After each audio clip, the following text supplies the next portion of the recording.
Hi everyone, I'm Desiree, and I hope that you are all feeling supportive today because I have a bit of a secret to share. I hate driving, but I'm also probably the most critical backseat driver I know, so I mostly drive myself everywhere I go. But last week, I was so exhausted, I asked my husband to drive me home from work.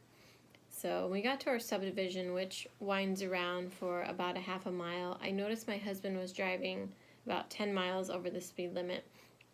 And I immediately began to think all of these extreme thoughts, and I started to get worked up. So bear with me as I teach you a skill that could have helped me and can help you in the future too. And that is reframe. So on our first slide, how does reframe help you? This skill is an important foundation for the skills we will learn throughout resilience training. The goal of reframe is to help you identify how your thoughts about an event contribute to your reactions. How you think about something will drive how you react to it. Will help you understand the difference between your thoughts, emotional reactions, and physical reactions. So doing these things helps you improve your performance. In my case, how my husband sees me, act based on your values, and strengthen your relationships. Ultimately, using reframe will help you control how you react. So, slide 2.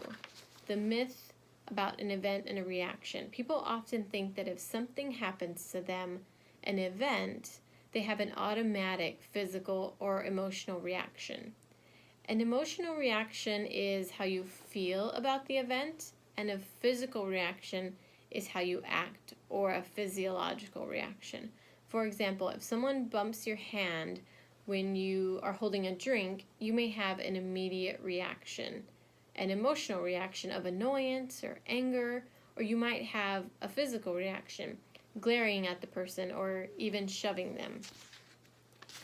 So actually, it's our brain's interpretation that drives our physical and emotional reaction, not the event itself. It can happen very quickly, so we often don't realize that there's a middle step that is driving our reactions. So reality is there's an event, a thought, what you think about the event, and then a reaction. And again, events aren't positive or negative. Our thoughts about them are. So they can be helpful or hurtful. So again, in reality, there is a critical period where we interpret the event, meaning how we think about the event. So we'll go ahead and walk through this process. First, something happens to you, an event or a trigger. An event is anything that you might react to. And what you think about the event drives our emotional and physical reaction.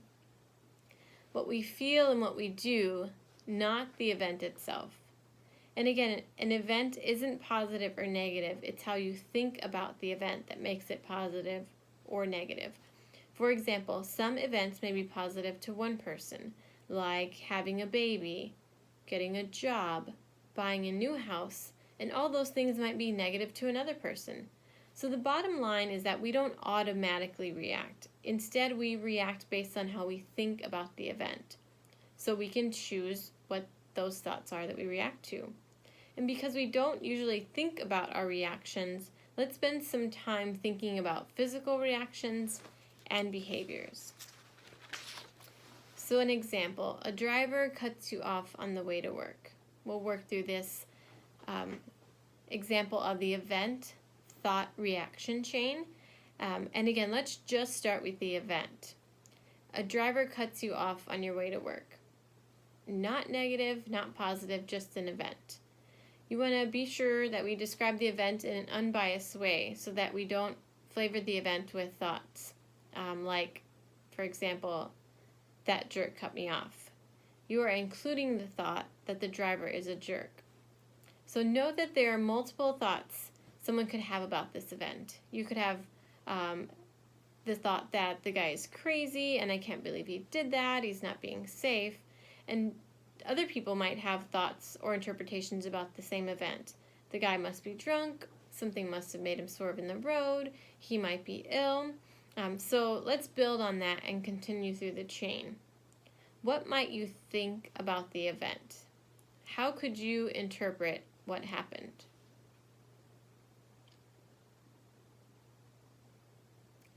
What are your emotional reactions to that thought? If I think the guy is an idiot for not paying attention, I might feel angry.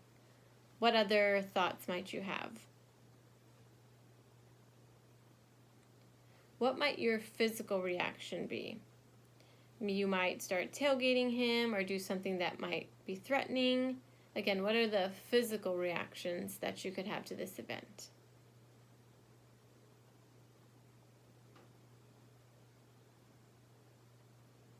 Okay, let's go ahead and try another thought. If instead I think he may have swerved to miss something in the road, how might that influence our reactions?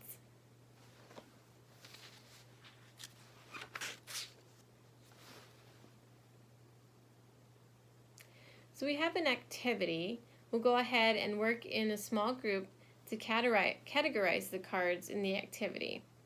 And each group will need a set of cards labeled with thoughts, emotional reactions, and physical reactions and behaviors. So the goal of this activity is to help you correctly identify and categorize thoughts, emotions, physical reactions, and behaviors. So I want you to work in your small groups. Each group will receive a packet of cards that includes an event card. Each card will include a thought about the event, an emotional reaction, and a physical reaction. So sort each card into the correct piles so that you group all the thoughts, all the physical reactions, and the emotional reactions together. So work on an event and then raise your hand before you go on to event B.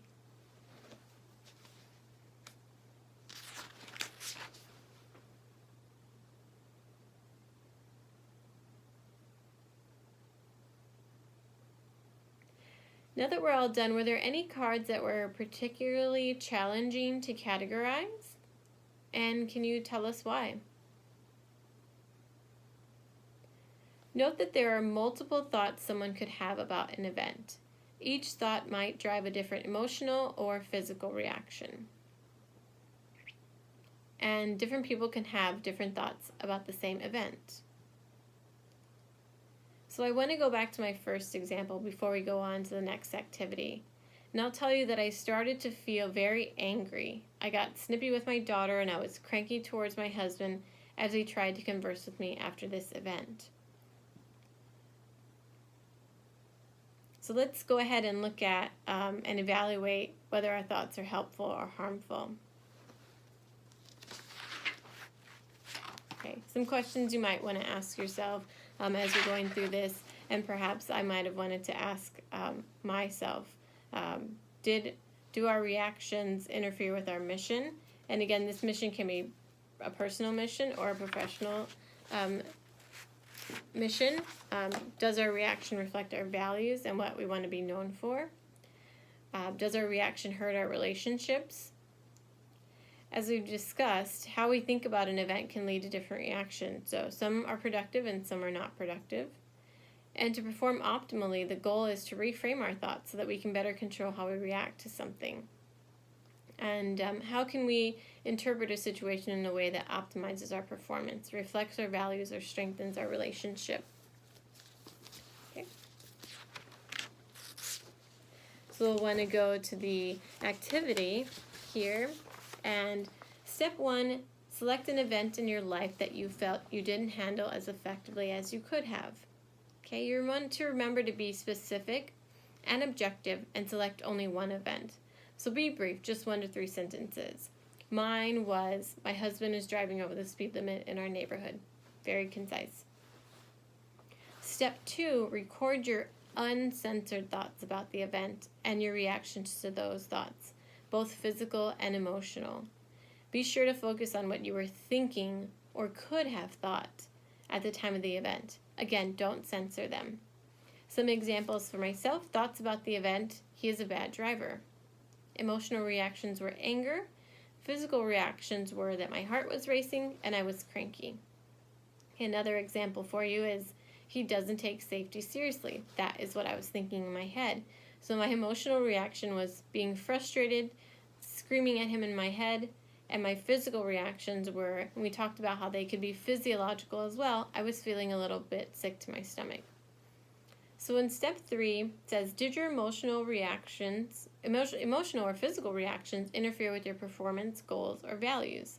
If so, how can you reframe the thought? Yeah, so typically, if I would have reacted more verbally to what was going on, this could have affected my performance in that when I get home, I may have not wanted to work on something that I had to collaborate with my husband on. Sometimes just even getting help with my daughter and coordinating what happens with her in the evenings. Those things could have been affected, but fortunately in this instance, I've had a lot of practice, so I was able to handle it better than I have in the past. Once you're done, we'll ask you just to share with your partner.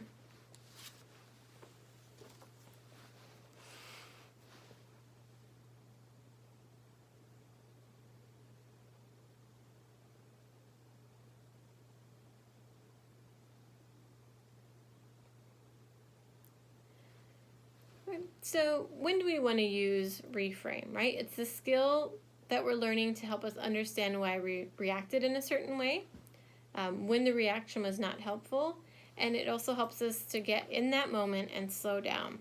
So we use reframe because sometimes quick reactions can interfere with our goals or our relationships with others. There are times when you need to slow down in the process and analyze how our brain is driving our reactions. And again, just use it to break down the thought versus the physical reaction versus the emotional reaction. And I think we'll often find that this helps us to really have a reaction to an event that is more positive, or even if it's not so much more positive, that we're able to learn from that experience, slow down, and maybe just figure out the next time how to perform in that instance a little better.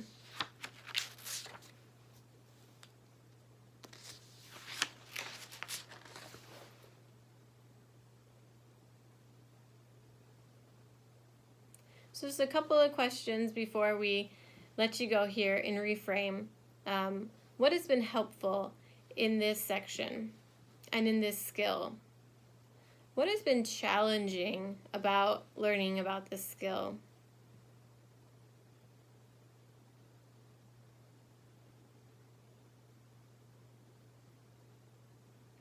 And how will you use this skill in the future? Thank you for your time. Make sure that you write down the word namaste and bring it with you to class.